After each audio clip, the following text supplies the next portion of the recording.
Good evening, and welcome to Let's Just Talk. I am your host, Hamidou Salah. On today's episode, we will be discussing Palestine and Israel. First, we would like to acknowledge the complexity of this issue.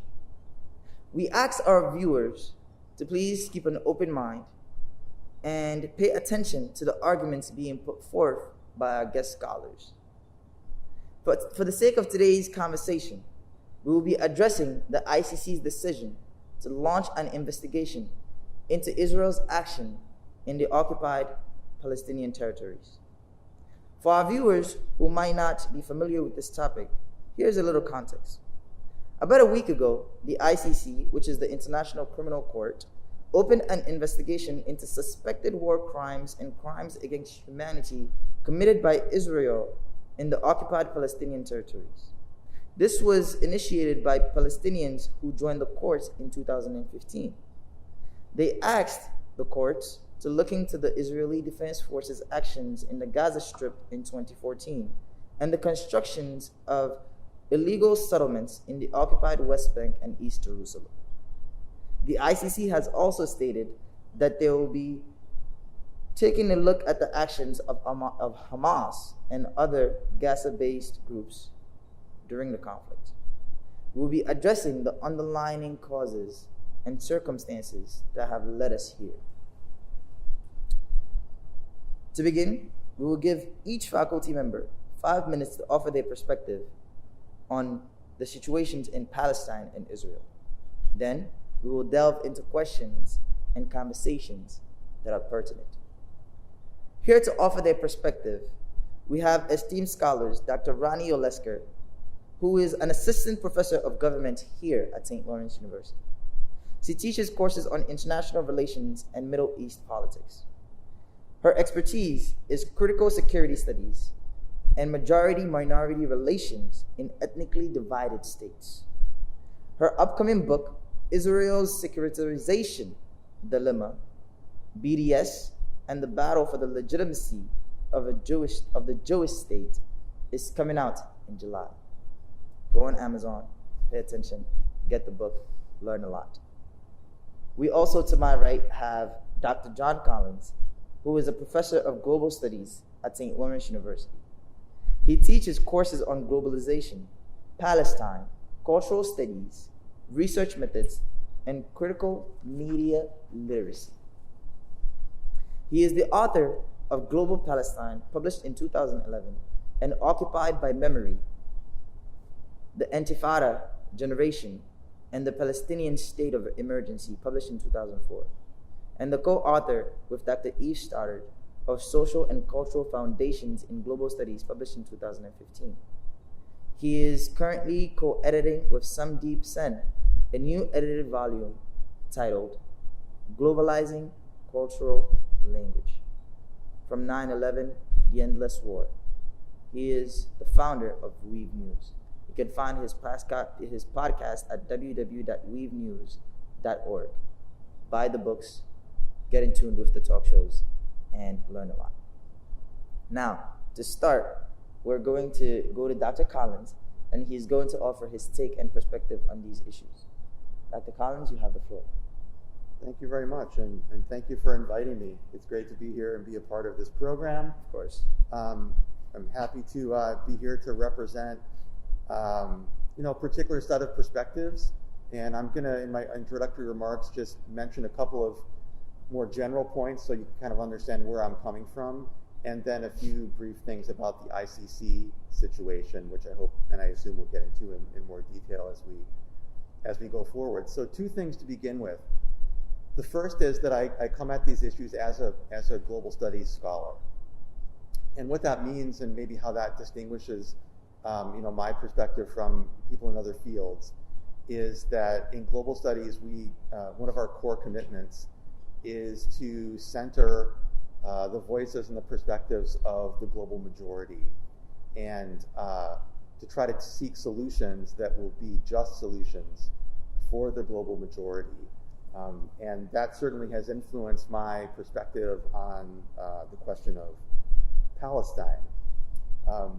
And it requires us, I think, to begin to think outside or in some cases against, other perspectives that tend to address the needs of a global minority who tend to run the hegemonic powers and in some cases the capitalist system itself. The second point, just general point, is that the way that I come at the issue of Palestine and Israel is in part by questioning the dominant model of what's often called the Israeli-Palestinian conflict. And for me, that phrase, Israeli-Palestinian conflict, represents a kind of imperialist mindset, which says that violence is sort of understood as a problem of these two sides who can't get along and who require some sort of imperial hegemon to come in and solve the problem for them. So my take on this is that there is no conflict in Palestine. What's happening in Palestine is not a conflict, it's a process of colonization. It's an ongoing process of settler colonization, and like all processes of colonization, it produces resistance. Anyone in that situation would resist the colonization of their homeland. So everything that I am going to say, I think, is best understood in that context. Now, in terms of the ICC, there's a lot of discussion going on right now about issues of jurisdiction, issues of power, and who has power to actually enforce international law and so forth. I think we have to start by understanding that the US and Israel are basically in lockstep on this issue. Both are settler nations, settler colonial nations that refuse to acknowledge that they should be subject to the same standards as other nations. However, it's not just a question of exceptionalism in my mind.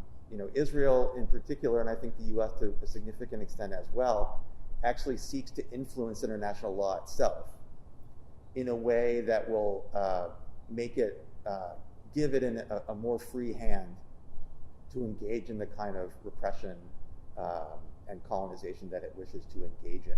So it's not just about saying, we don't like these international laws, they don't apply to us. It's saying, well, we want to have an influence on international law in a way that will benefit us in the long run. As a global studies professor, I'm concerned about that in part because of its implications for the rest of the world, right? For what the human rights implications might be if we have international law that is either unenforceable or that is conceived of and structured in a way that allows powerful nations to experiment with more and more indiscriminate forms of violence, as has been the case with the Israeli state.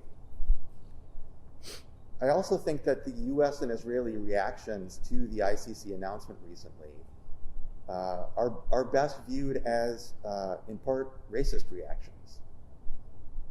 I think these are two countries led by policy elites who can't imagine themselves ever being judged by a global court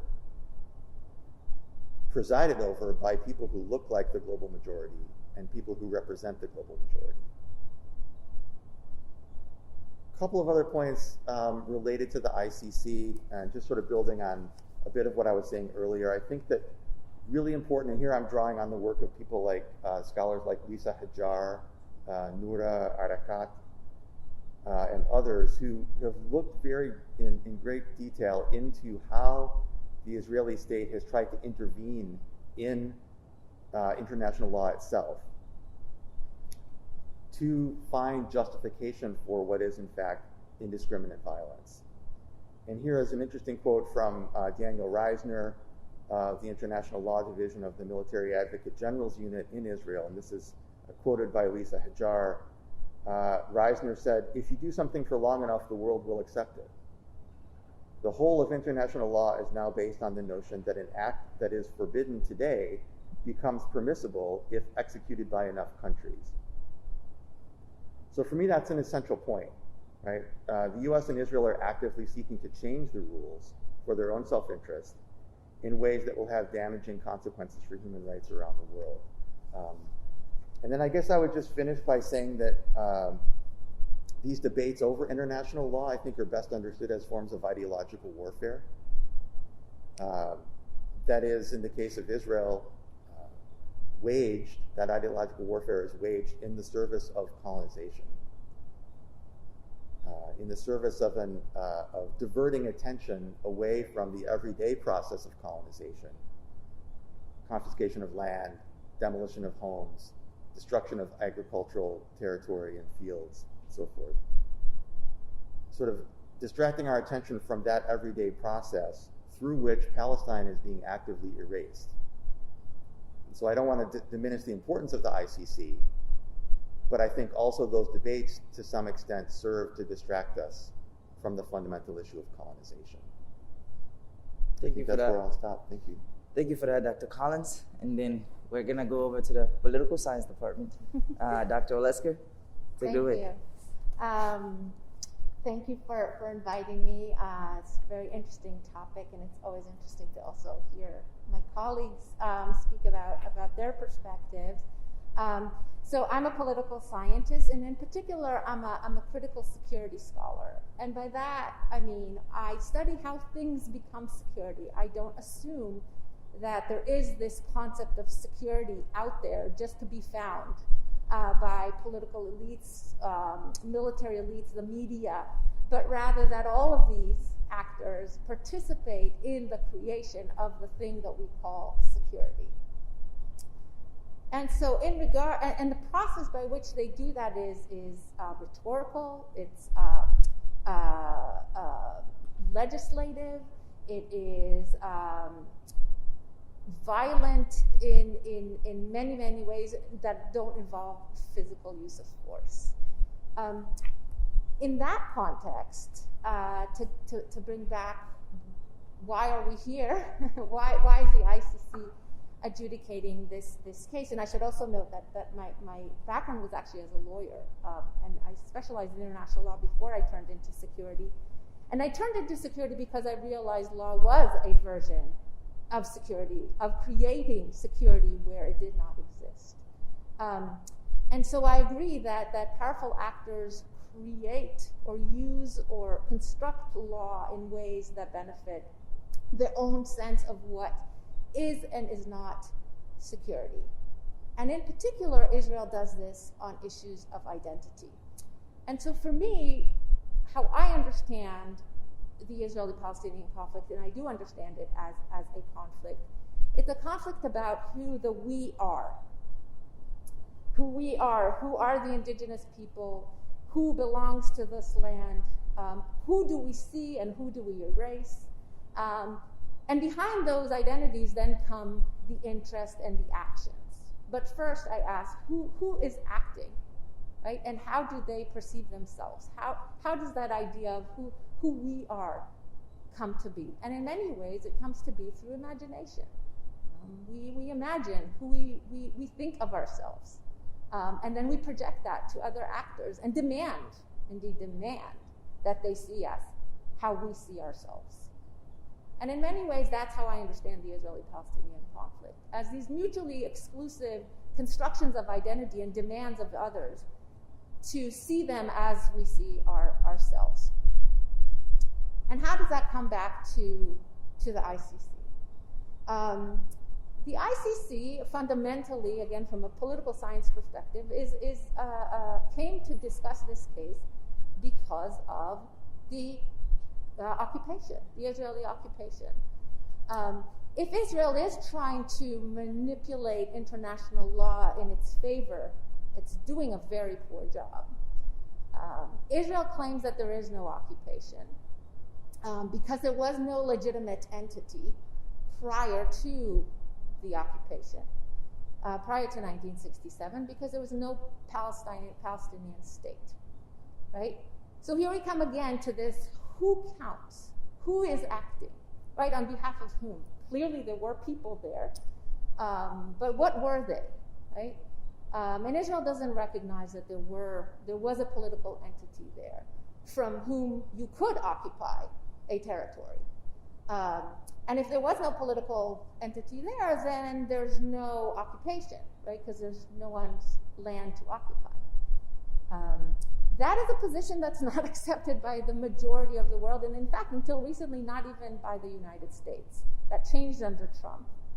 Remains to see what the administration Biden does in regards to that. So the question here is again, who do you recognize? What is security? Now, interestingly, again, rhetoric, I mentioned, plays a really important role in that construction of quote-unquote security. And security always, why do you need security? Because you need to identify something as a threat to security. If I don't have security, how do I know what's a threat to it? Right? And why do I need threat? Because threat mobilizes the state entity to react. Right? It galvanizes in the public to support extreme action that would violate liberal principles or democratic principles of the state and allow that derogation from, quote unquote, the rules because we're under threat. Israel identified the Palestinian claims to the ICC, the petition to the ICC, as the nuclear option. So let's just pause for a second. The nuclear option, right? And this is not a coincidental choice of words, right? That the people who have been occupied, who don't have a standing military, let alone a nuclear arsenal, by going to the international court and pursuing some kind of solution through international law, is quote unquote using a nuclear option. Why is it nuclear? Because for the Israelis it breaks the rules. Why does it break the rules? Because the ICC doesn't operate according to Israeli rules.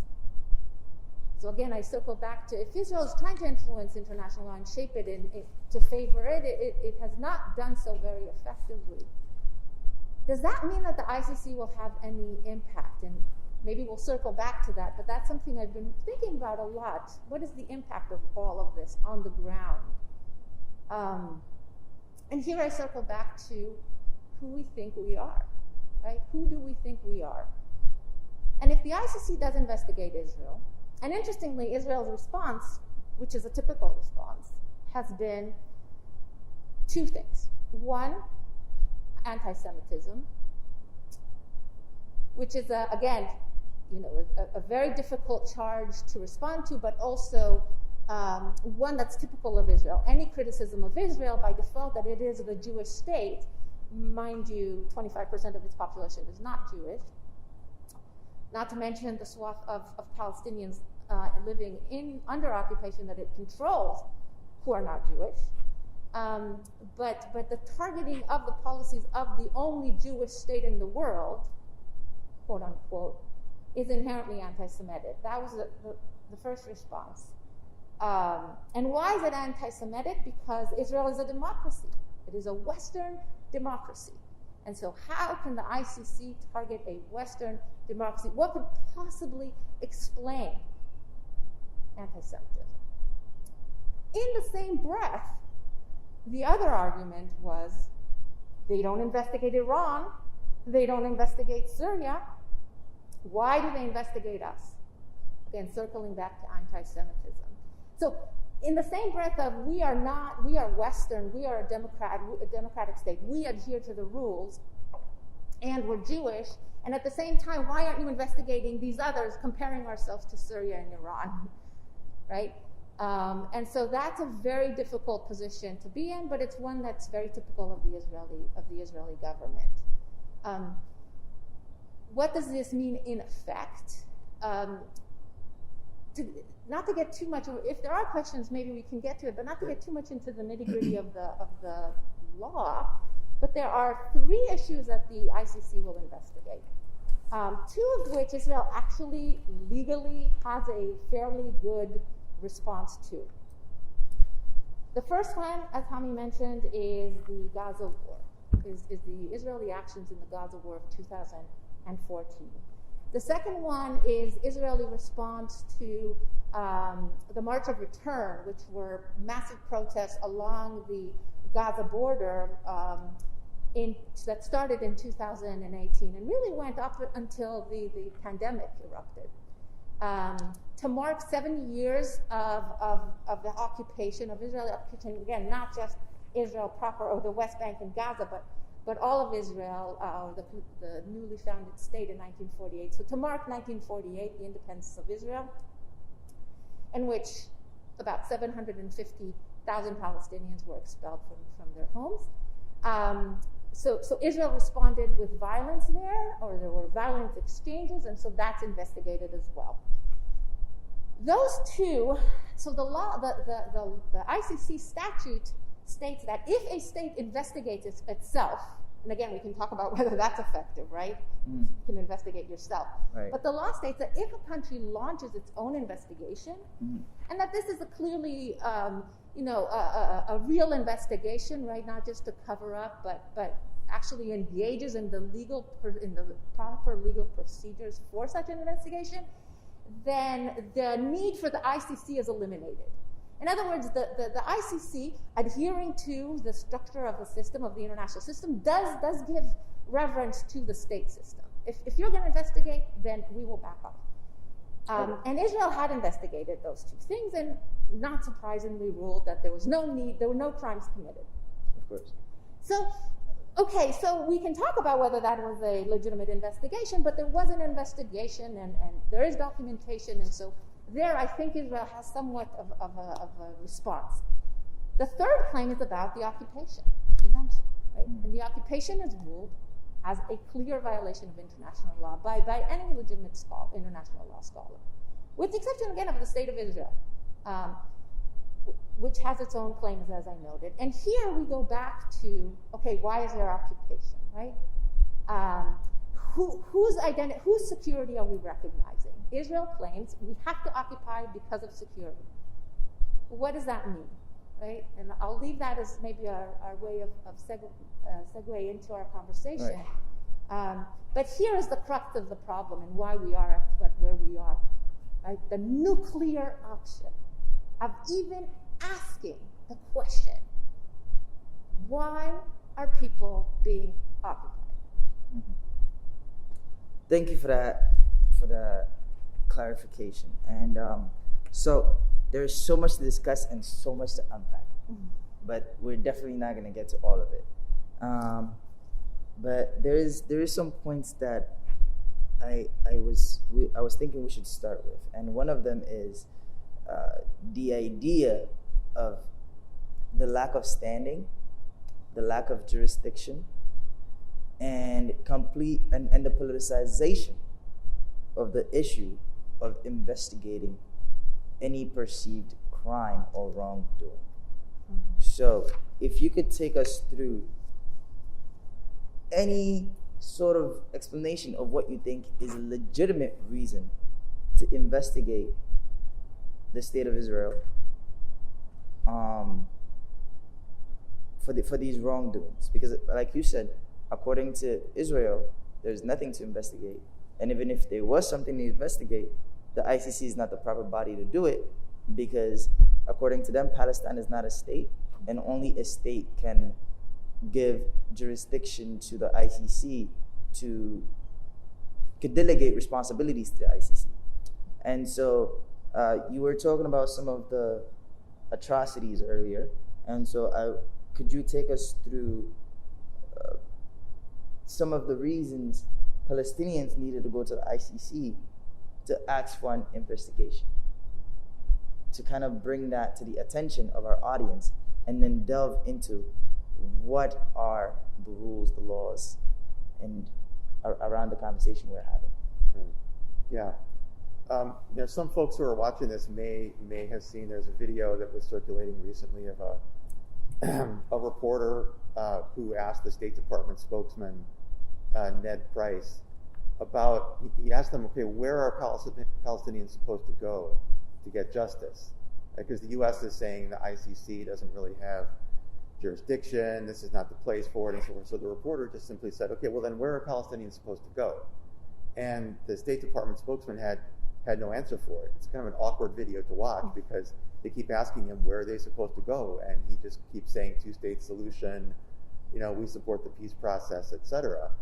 And the reality is that the U.S. doesn't have an answer to that question, right? But the Palestinians, those who have pushed for this ICC approach, and of course it's just one approach, right? There are many ways that the Palestinians could seek justice and seek liberation, right? And I don't think it's up to me or anybody else to tell them how to liberate themselves. But the reason that some have pushed for this ICC option is because international law, its purpose, and a lot of this goes back to World War II, right, to the idea of the creation of this idea of crimes against humanity.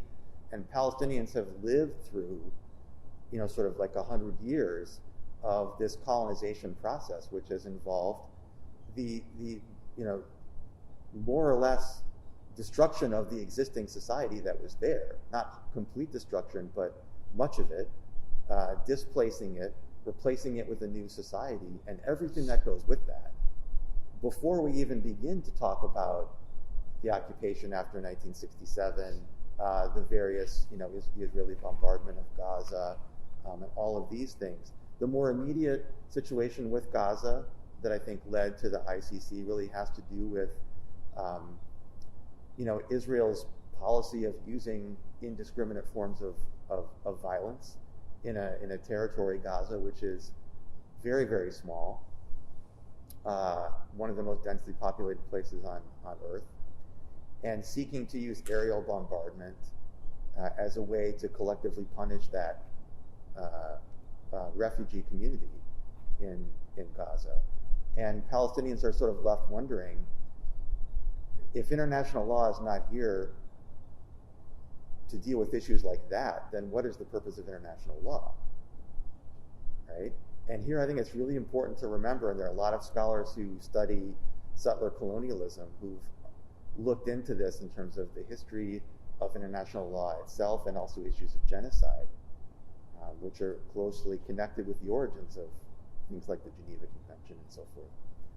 That settler colonialism in places like Australia, New Zealand, Palestine, and North America settler colonialism has a close relationship with genocide. It doesn't inevitably lead to genocide. There's this Australian scholar named Patrick Wolfe who's written extensively about this. Doesn't automatically lead to genocide, but he argues that settler colonialism should be viewed as an indicator of the possibility of genocide. And so when Palestinians appeal to the ICC and they appeal to the idea of international law, they are calling attention to the fact that the state of Israel is seeking to eliminate Palestinians. That's the purpose of the settler project, is to eliminate and replace. And if international law can't deal with that, can't respond to it, can't hold a settler state accountable, then I think we all need to think about what kind of world we want to organize. Right. Thank you for that. And before you can address that, something you said, you mentioned North America, New Zealand, and all these countries, and it made me think of something. And I want to connect it to something you said earlier about the we, who is the we, and who is the us, right? And who is outside of that community, right? And so a point of disagreement from the beginning is what to call what is going on in Israel and Palestine.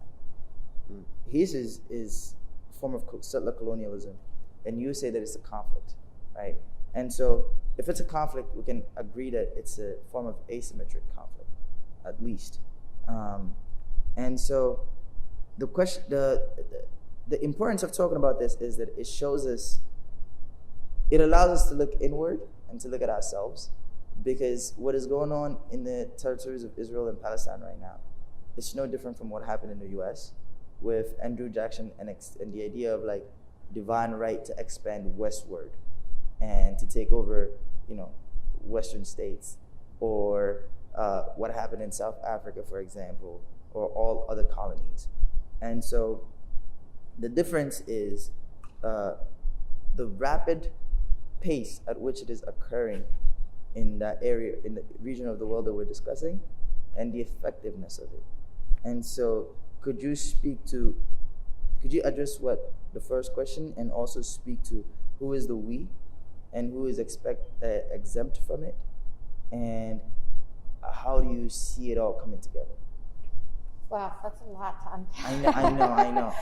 That's the worst part about these conversations. Okay, so from my perspective, Israel is not an example of settler colonialism. It's not the same as South Africa and the United States. That's not to say that they're not crimes committed. It's not genocide. Okay. If Israel's trying to eliminate the Palestinians, again, it's doing a very poor job at it. Right. Because the Palestinian and the Jewish population in Israel-Palestine is at par at this point. Right. If it were one state, it would be 50-50.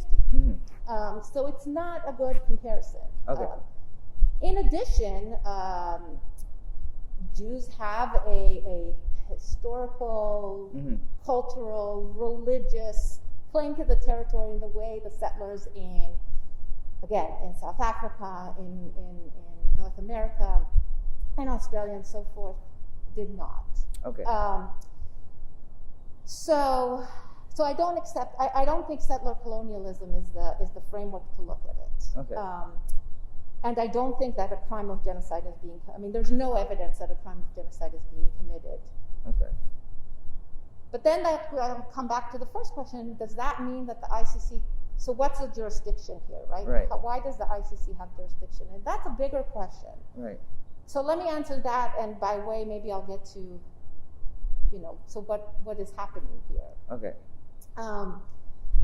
A little bit of background. The ICC was established in 1998 through the Rome Statute, and which Israel is not a part of.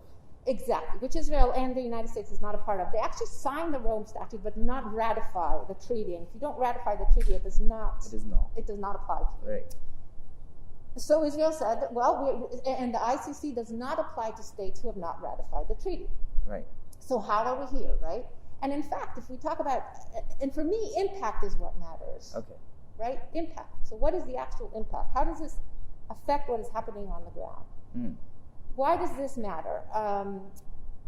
Even the question of whether or not you can open investigation is years in the making. This decision that came yesterday. 6 years. Right. 6 years. Just to make the decision of whether or not we can open an investigation, right? Okay. Why is it complicated? Because of, again, how do we construct this entity of Palestinians? Right. Right? Is it a state? Right? And what preceded this was that in 2012, the Palestine was recognized as a state by the UN. It's a non-member state because they cannot be member because the US would veto. But it was recognized as a state and therefore could join various UN treaties, including the Rome Statute. And that's how we got here. So they were recognized in 2012 as a state. In 2014, they signed these various human rights conventions, including the ICC. But then there was the question of, but again, is it a state? What is it? Because a state fundamentally is an entity that has sovereignty. Right. Which means it has the monopoly over the use of force in a given territory over a given population. Okay. Now, again, we can disagree about the nature of the conflict and the identities. I think it's hard to say that there's a Palestinian entity that exercises sovereignty over the West Bank and Gaza and anywhere else in the region. Right. Right? So the question was, it became very difficult to ask, and that's actually a really interesting diverts, but an interesting question of whether or not Palestine is a state. But it was ruled that it is for the purpose of the ICC, and therefore Palestine has standing in front of the court. Okay. Israel does not. So interesting to go to what Dr. Collins is mentioning. The ICC cannot investigate the kind of questions that you're asking, which is the nature of the whole entity that's there. And that's the point that he was making about the lack of effectiveness of the ICC itself. Well, that it's advancing hegemonic understandings of how we structure the international system, if I understand correctly, right? And the state is one of those hegemonic institutions. Right. And the ICC, you're right, gives, as I said, a lot of reverence to the state, first and foremost, as the main actor in the international system. And so they cannot investigate, for example, what Israel does in its own recognized borders, in what we call the 48 borders. And so then, two follow-up questions, and then I'll circle back to you. You talk about rights to be on the land, right?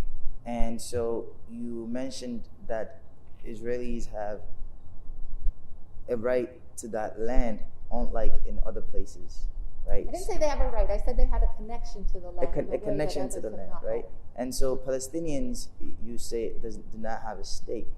But what we know is that they've been living there also for a long time. Right. And so, but you also mentioned in the beginning that there was an expulsion of thousands of Palestinians. Hundreds of thousands. Hundreds of thousands. So where do they get justice if they don't have a state? What mechanisms exist for them to speak for themselves and to say, we were here and other people came from somewhere else and moved us from here? Yeah. And what do you call that? What's the language for that if it is not settler colonialism? National conflict, right? A nationalist conflict of two nations claiming to, again, constructed nations, identifying themselves in exclusionary terms that I would say are very problematic, that are fighting for one piece of land that both have legitimate claims to at this point. Okay. Right? So, are you asking me, were there historical connections to this land? Of course, yes. we all know that. Does that justify the expulsion of Palestinians? Right. No. Okay. Now what? Exactly. That's what I'm trying the to figure question. out. What now what, right? Right. And so is the ICC going to get Palestinians justice? No.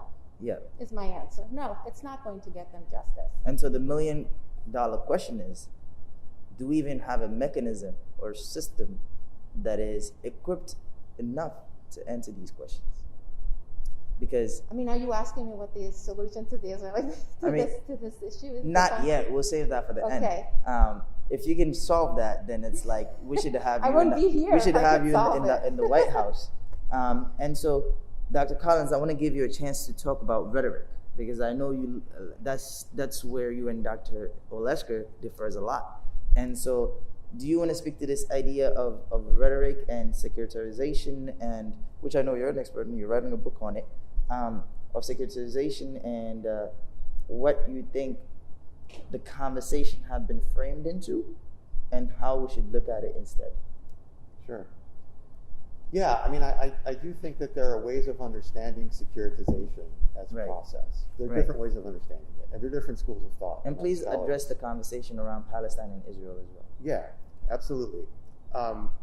So there are debates among scholars about what this concept means, right? Mm-hmm. So the way that I would tend to come at it, and I've written about this in Global Palestine, is that if you think about the history of the way that Palestine was colonized, right? Because we have to account for the fact that there was a large majority of people living on the land who were Palestinians in a society that they recognized as being a Palestinian Arab society that somehow became someone else's country.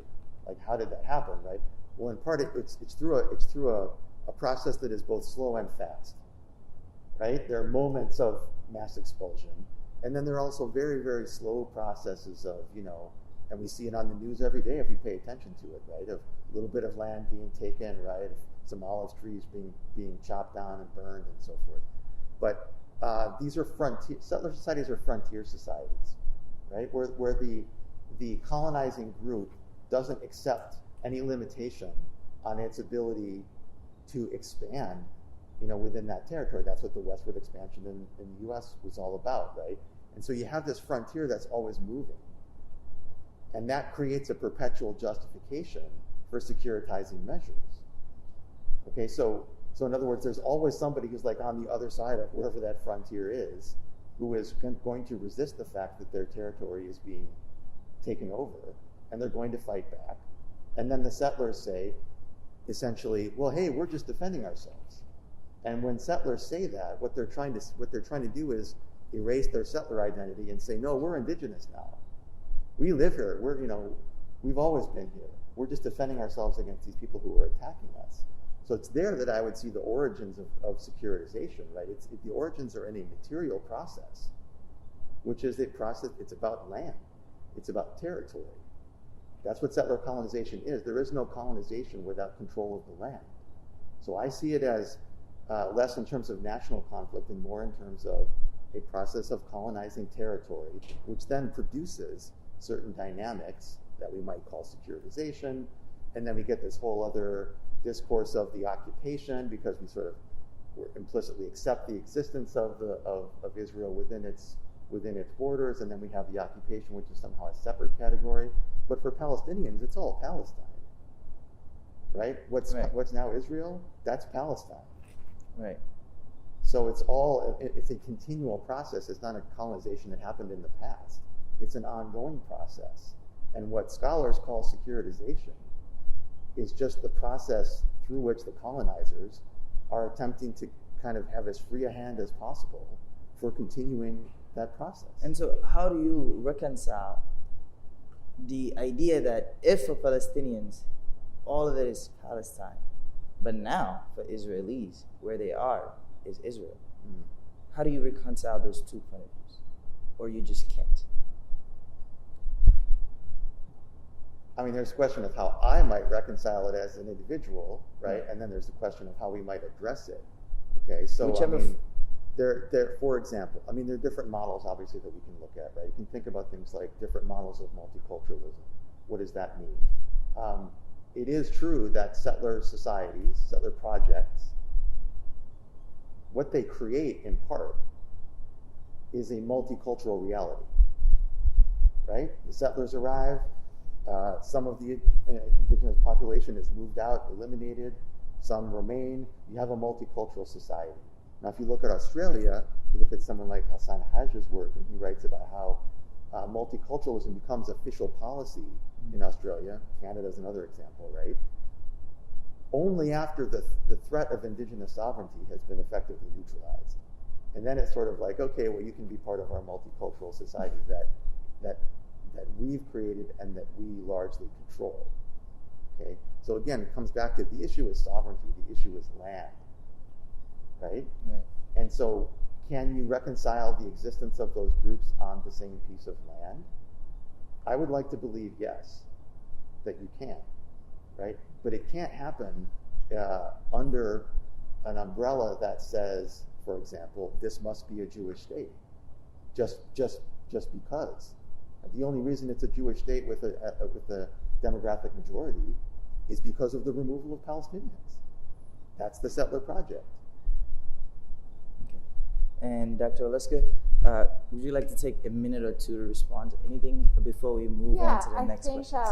Sure, thank you. I think I would start the securitization and do start the securitization in my book a lot earlier than where you described.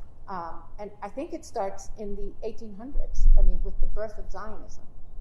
Zionism is securitization. Right? What is securitization? It's turning something into security. What did Zionism do? It said there's an existential threat to this thing we call Jews, and we are in an abnormal situation in Europe where we are a minority that suddenly imagine itself as a nation without a state, without the land. And nations are nation states. They have land. So how are we going to resolve this abnormal insecurity of who we are? Again, who are we, right? The Jews ask themselves. And they imagine, and they tell themselves, they securitize an identity that is a national identity, that is under threat, that is existential, that cannot be the nation unless it is in a land. By the way, originally a lot of areas were toyed with. It wasn't just Palestine. But very quickly they settle on Palestine. So the securitization that Dr. Collins is talking about starts a lot earlier. It starts with the birth of Zionism and the question of what is a Jew. Right? What is a Jew? Is a Jew of religious identification? Is it a cultural identification? Is it a national identification? And in many ways, that question still has not been resolved. Right. There's a Jewish state. Right. But the Jews don't know what it means to be a Jew. Right. What does that mean? And because of that lack of consensus of what does that mean, you constantly need to securitize that identity. Constantly. Needs to happen. And so for me, again, it's not the manifestation of it is in territory, and I don't diminish the territorial expansion, but the source is the identity question. Okay. Again, so that's I guess my response. Gotcha. So I know we haven't even scratched the surface of both of these topics, but I wanted to address some new developments that's happening right now in that area of the world, which is the upcoming elections in Israel. And so, like we said, Israel is occupying Palestinian territories, therefore Palestinians live there. And so I want to understand, or I want the audience to understand, what are the implications, if any, of these elections for the Palestinian population, the prospect of peace talk, the prospect of a new government.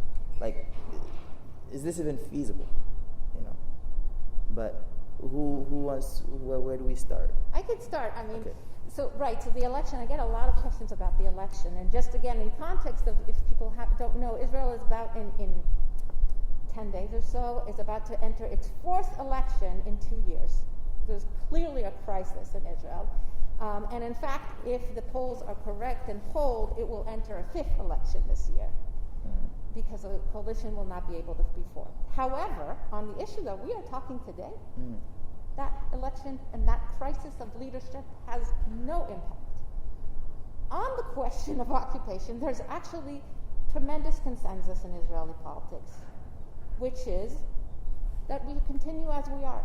There's no talk about, I mean, the Palestinians, that issue, which is so fundamental to Israeli politics, basically does not exist in these 4 election cycles. Right? Astounding. I mean, can you imagine the fundamental questions of the United States and all fundamental questions, economic questions? I mean, now some economic questions are folded into the COVID crisis, Right. and related to how Benjamin Netanyahu, who has been in power since 2009, how his leadership impacted how Israel did through the COVID crisis.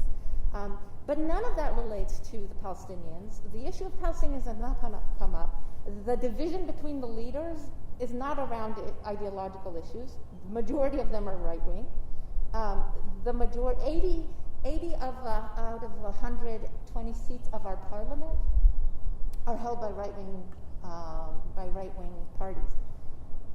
So does this election have any impact, as you say, on the conflict, on the lives of the Palestinians? No. No. So I think it doesn't mean that there's no implications. It means that it's just business as usual. And so I don't agree with that statement. I mean, Okay. prior elections, there's a debate about whether or not, even from a far right-wing question of do we just unilaterally annex the territories? That was a major Right. agenda item of the Benjamin I'm speaking in Netanyahu terms of government. like right now, the upcoming elections and what it means for Palestinians. It means it's business as usual. Yes, it means that nothing will change on the ground. Okay, and then another thing that you mentioned before I get your point on the election is 80% of the parliament being right-wing. 80 out of 120. 120. Yeah, about. Yeah. Okay, and About. so that means there's also a consensus on the treatment of Palestinians Right. or the state of Palestinians. Exactly. Now, this is an ethical question. What does that say about the Israeli population? And that is a question both of you can answer as well. Because the government is supported by the people if it's a democracy. And so the fact that the population is in support or apathetic to the plight of another group, what does that say about us ethically, philosophically? I know we're not philosophers, but I think it's an important question to ask. Yeah. I mean, I'm not a philosopher, but what does that say of Israelis as people? It's always an interesting question, right? In many ways, Israelis don't see Palestinians. They don't see them. They don't interact with them. They're not on the news. Again, unless it's through a conflict lens, through a violent lens, unless there's a war, another episode in Gaza, they don't exist. And so it's a non-issue. I mean, that the right wing has won the consensus what does that mean about Israelis as a people? I don't know. I'm not in a position, I think, to say that. Right. To be completely fair. As a political scientist, I will say it means that the right-wing agenda has prevailed. Okay. And then but also reversible. I mean, because when you look at polls, for example, there's still a plurality to the two-state solution. Again, I'm not sure that reality, that public opinion relates to reality on the ground and whether that's even possible. Right. But public attitudes can change very quickly. Okay. Very quickly. I mean, there was a right-wing government until the Oslo peace process. Right. And the public opinion and the support for, again, what do we mean by these terminologies? Peace, we can interrogate another hour what that means. But there was support for that, right? Right. So I'm optimistic that support can come. I don't think that fundamentally, if you're going to ask me to say, are Israelis fundamentally immoral? No more immoral than any other people in the world. Right. Is my answer. And then Dr. Collins, you want to take a minute or two to address that? Yeah, sure. I mean, one thing I'm struck by is just, there is this kind of like, it's been the case for my whole adult life, like this obsessive U.S. media coverage of Israeli elections and how intricate they are and so forth, right? And it feels like the magician, right, that's sort of saying like, look over here, look at all this interesting, weird politics in Israel. Don't look over here, where the colonization is happening, right? Don't look at that. Focus on the political system. But I guess my perspective on the question of what does it say about Israelis is, I hate to repeat myself, but Israelis are part of a settler project, and they behave as such. And what I mean by that is that for dominant political culture, for the hegemonic political culture of Israeli society, Palestinians are disposable. They've been racialized. They've been colonized. And so when Israel engages in its own politics, and when it engages in sort of violent treatment of Palestinians, it's acting as a settler state that believes it should have the unfettered right to eliminate and displace the racialized population whose land it has stolen and whose land it continues to steal.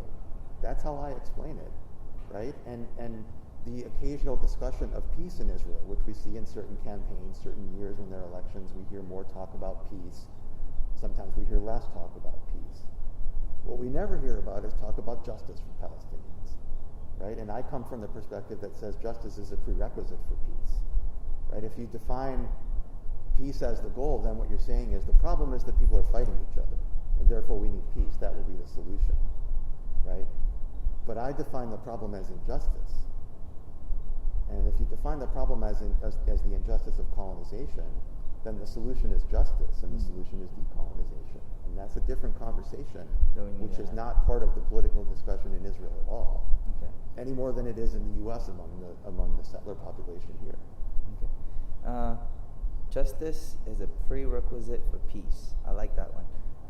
Before we jump into the next question, because we got some questions from our audience on our Instagram page and the comments on YouTube.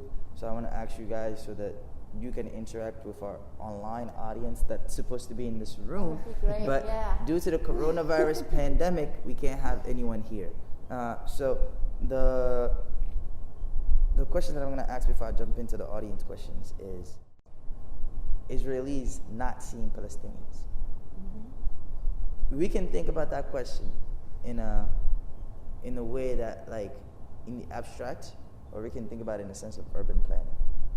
Could you speak to that, geography-wise, urban planning-wise? Yeah, I mean, it's interesting because as Dr. Collins was speaking, I was thinking about all the ways in which, justice and coexistence and still through a dominance, right? When oppressor, when oppressed, there are a lot of interactions in the West Bank between Israelis and Palestinians, recognizing, though, the two separate legal and political dynamics. And so in the West Bank, they see each other because they interact with each other, right? But, Gaza, which is locked and kind of isolated, right? Versus Tel Aviv, for example, on a physical human basis, you don't see each other, you don't interact with each other. Right. And so the only way you see each other is through securitization, through these constructions of what the threat looks like, the idea of the threat, what could be the threat. And I think what I was asking also is because I was reading some articles about the way in which the cities are designed in that area of the world, and where the structures and lines are put to, in terms of where Palestinian lives versus where Israelis live, and the article was saying something as in the cities is designed to keep Palestinians out and to keep Israelis in kind of a secluded area. Are you talking about Israel proper, like 48, or the West Bank? Because those are proper 48. Right. So there are some mixed cities, but even in the mixed cities, for the most part, neighborhoods are segregated. The education system is segregated. There are Arab-speaking schools, and Hebrew-speaking schools where Jewish kids go. So at any level of society, even as a one polity, Jews and Palestinians are segregated from each other. Yes. So yes, urban planning is part of that. Education is part of that. Religion is part of that. There are many elements of state policy of. I had to ask that question because in the U.S. we have our own history of redlining and Jim Crow segregation and all these other things. So we don't have time to delve into the connections and relationships of that. So the audience, if that's something that you want to look into on your own time, feel free to do so. The next question that I'm going to get into is the wall in Israel and Palestine, between Israel and Palestine. So basically, former President Donald Trump wanted to build a wall between Mexico and the U.S. And there was popular outcry that this was not just, this was a form of bigotry or whatever you call it. But in Israel, that wall actually exists. So could you speak a little bit to the wall, where it's built, why it was built, the length of it, whether it is legitimate or not? We're going to start on the right, and then we're going to go back to the left, and then, Yeah, it's interesting. The reaction to Trump's wall in the U.S. is very telling. That there are a lot of folks who got really angry about that, even though that wall, there was plenty of construction of that sort going on before Trump was elected, right? By the way, a lot of which involved technology from Israeli companies, right? So knowledge that was generated and sort of field tested on Palestinians is now being applied there. But it was Trump's rhetoric that I think bothered people, right? But the reality of the wall is largely a bipartisan reality. Okay. Now, in the case of the wall in Palestine, one of the important effects of that, and this gets back to something Dr. Olesker was saying about visibility, right? And how it is, I guess, probably increasingly possible for Jews who live in Israel to not really see Palestinians and not even be reminded that they're there because you have this wall that's sort of sealing things off, right? But I think the wall has to be seen. I know it's easy to focus on it because it's big and it reminds us of other walls, but it has to be seen in the context of a larger system of control. Right. I mean, Gaza is surrounded. You have the fences there, very high tech. You have systems of surveillance. You have drones. You have remote sensing that's going on. Right, all of which is designed to control, limit the movement of Palestinians, but also allow them to be surveilled from a distance. Okay, so the wall is a very visible manifestation of a much larger system of control, and that's how I tend to understand it. And then quickly, we're going to come back to Dr. And Wesley. why do you need a system of control? Let me piggyback and maybe kind of loop us back to where we started. Why do you need a system of control? Why do you need to erase a population that you know is there, right? And not erase in the genocidal sense, because again, there wasn't. That's part of the why we have. Not that that's part of the issue, but right, they didn't erase them physically, but they need to erase them. So how do we get to that? Systems of control is one way. The segregation, so that we don't see them, is another way. And why? Why do it? Okay, settler colonialism is one answer. Another answer is that the only way you can be Jewish, the only way you can have this coherence of who we are as the internal conversation Right. that the Jews have with themselves, is if everyone is Jewish. Right. You can't have a Jewish state with a majority Arab population. That's right. That's right. Why do we have occupation? Right. Why? Why did they do this? Why didn't they annex it immediately? You know how power wins, right? The Israelis are so powerful. Right. Annex the thing. Why? Keep them on the other Why? side. If you're settler colonial, annex the thing. Call it Israel. Oppress them fully. Why? Why? Because then you don't have the security of who we constructed ourselves as being. That's why. And so the wall just plays another role in that. Now again, from the Israeli perspective, why wall? Because there were suicide bombings, because there was terrorism, because there was kidnapping. So it's not the same to the analogy of the wall on the Mexican border to prevent people from coming in that regard. The justification was security. But then why put it inside the territory of the West Bank? Why not put it on the recognized border? That's what I was about to ask next. Right? Why is you the need wall to take located? Right. That's right, because you need to include your own Jewish population. You need to see them, so they need to be on the side of the wall that you see as the collective we. Okay. And leave the others that we can't include in the collective we, because then the we constructed as we is no longer that. As you said, how can you be that the Jewish state if you have Palestinians there? Right. And so, questions from the audience. One of the questions is, can one remain neutral or take no sides in the Israeli-Palestinian issue? Dr. Collins, and then the next question is gonna be for you because we don't have much time left. Can one be neutral? Can one remain neutral or take no side in the Israeli-Palestinian issue? I mean, of course one can be, or claim to be, because many people do. Many people claim to be neutral, either because they think it's too complicated and they don't have a position, or they think they've bought the idea that it's sort of two sides that are equal and they hate each other, and so we should just not take a position. But that shows us how the discourse is shaping our perceptions, right? Because if it's defined as a conflict between two sides, then people feel like sometimes they feel the best way is to say that I'm neutral. But from an ethical sense, I mean, I think if we care about human rights, then I think we can. Now you're about to address why the audience should care about this issue, right? Oh, yeah. Can you address that real quick? Oh, sure, seconds? Absolutely. I mean, it depends on who the audience is, of course. I think as an American, right, just to talk about my own positionality here, as an American, I absolutely feel a responsibility, in part because of the role the United States has played in facilitating, enabling, defending this ongoing colonization project that I feel like I have a responsibility to speak out about, right? As someone who cares about justice in general, globally, cares about human rights, I think it's one of the most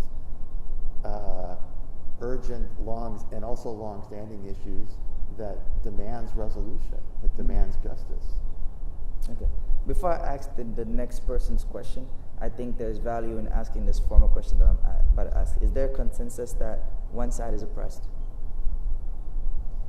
I mean, no, I think it depends on who you ask. If you ask the Israeli state, then no, there's no consensus on. Okay. Or Israelis in general, Israeli Jews. Because what this person is asking, I think that question that I just asked before matters, because they're asking how can there be peace without one side being oppressed? And it's like you can't even address that question if in the eyes of one group there is no oppression going on, but in the eyes of the other there is. And so I'm not sure if we should just move on to the next question, or if you want to address I think it depends on what you mean by peace. Right. Right? Okay. What do you mean by peace? So for the audience, we need to figure out what peace looks like before we can even get into having a conversation about peace. Yes? Yeah, I mean, is peace a cessation of violence? Right. Right? Is peace coexistence? Is peace justice? Right. What is peace? Right. And there's two more questions here, but I'm not sure if they're worth asking. But I'm going to ask one of them, which is, I don't know who this one is from, but it says, what global structures are present that have allowed Israel to exist and grow while Palestinians to be hidden from the figure? But do you want to address that? What global structures? I can say what institutional structures, right? What mechanisms allow. One thing was mentioned here, who can you be neutral? Sure, you can be neutral. Should you be neutral is a different question. Right. And if you're American, you probably, every time you vote, you're taking a position. Right. On the Israeli-Palestinian conflict and impacting them in ways that far exceed, for example, the ability of Palestinians in many ways to impact their own fate because of the role of the United States and its support for Israel. Right. So what powers exist? I mean, those powerful structures, a U.S.-Israeli alliance is a major factor in why this conflict has managed to sustain itself and why the occupation can sustain itself. The U.S. plays a pivotal role in this, and the U.S. through other international institutions. And so that's a major factor. The fact that if you go historically, that the global system, that the world system did not have a solution for tremendous insecurity of Jews within their own states, right? That problem was not resolved, right? So for Americans, if you want to be pragmatic and make real change in this, look at who you vote for, or just educate. Let's start with educate. Educate yourself. Know what your position of your elected officials are. Ask them what their positions are. Know whether there's a big difference on Israel between the Democratic Party and the Republican Party. Right. And in 30 seconds, can one of you speak to the rise and support of groups, whether they're for Palestinian groups or Israeli groups like J Street? Could you speak to that? I mean, not Israeli groups, but someone wants to know about the rise of support groups like J Street. Yeah. Well, there's been a number of groups that have come along over the past, decade or two, right? I mean, there's I would say, a growing debate, sort of within the American Jewish community about its relationship to Israel, about its relationship to the Zionist project. You have groups like J Street. They're essentially liberal groups that are very comfortable working in Washington, that are in favor of two-state solution, that are opposed in many cases to the occupation of the West Bank. And then you have more radical groups, I would say, or further left, like Jewish Voice for Peace, which are much more critical of Zionism as a whole, right? Much more supportive of Palestinians and their liberation from these colonial structures. So I think that's an important development. I think that those conversations need to deepen. They need to happen within the American Jewish community so that it doesn't just. For too long, it was sort of this space, right, where you just weren't allowed to criticize Israel, and there was no space for those who wanted to ask those kinds of questions. That seems to be changing, and I also think it's because if you look at the direction Israel's been going in, right, with Netanyahu over many years now, it's becoming harder and harder to be a kind of liberal supporter of Zionism, because if you support Zionism, you're supporting a lot of stuff that goes against your belief in civil rights, your belief in human rights, your belief in human dignity, in relation to Palestinians and so forth. So then you have to begin to explore non-Zionist or post-Zionist versions of Jewish identity. Okay. And then 30 seconds? Yeah, again, that's a great segue to circle back to how I think about this, which is to say those groups are internal to, so who is the we? For the state of Israel, it's actually not the state of the Israeli citizens, it's the state of the Jewish people. And so Jews have a say in what happens in Israel and have a legitimacy to speak on behalf of, on the future of Israel. And so these groups that Dr. Collins described well, so I don't need to repeat this, have a real role in playing in that conversation of who the we are. Palestinians don't have legitimacy to tell the Israeli Jews who they are. But J Street and Jewish Voice for Peace, but especially non-Zionist, post-Zionist, people who are reimagining the idea of what the we are. For me, right, that's the future. So that's where the change happens, not at the ICC. Two pragmatic solutions that I heard here, or potentially contributions you can make to this cause, is to learn about the issue, figure out where you stand, pay attention to who you vote for and what kind of decisions they make on these issues, and support groups that advocate for the kind of causes or lobby for the kind of causes that you are speaking of, because both of you have just agreed, even though you have different point of views, that these support groups are incremental in the kind of decisions and changes that we're going to see on that side of the world. And also important to remember that even within the U.S., right. In addition to those debates we were just talking about, there are, of course, many groups. There are Palestinian groups that are seeking to have influence, right?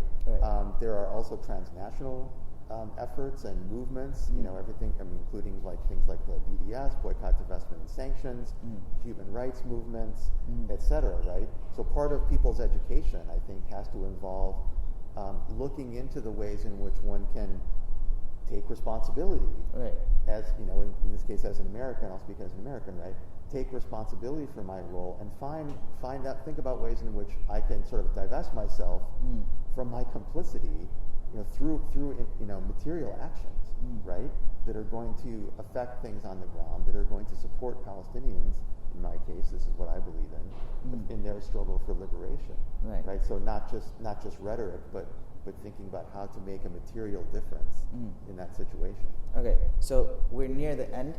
So if you can give a quick 45-second closing statement on both sides, and then we'll end it here. Okay. Essentially, my closing statement is would regard the need for all of us to begin to think outside the categories that are provided to us by the policy elites and the academic elites, who exist largely to serve empire. Right? They give us the categories that we use that become the categories of the public debate. And that sets the terms, right? We have to begin to think outside of those things. So rather than talking about the peace process, we have to talk about justice. Rather than talking about the two-state solution, we should be talking about decolonization. Rather than talking about sort of political negotiations in states, we should be talking about our ethical obligations as citizens and as supporters of human rights. And for me, it all begins with thinking about the terminology itself, which has such a strong influence on how we imagine solutions and how we imagine our own responsibilities and roles in trying to reach those solutions. And then, thank you for that.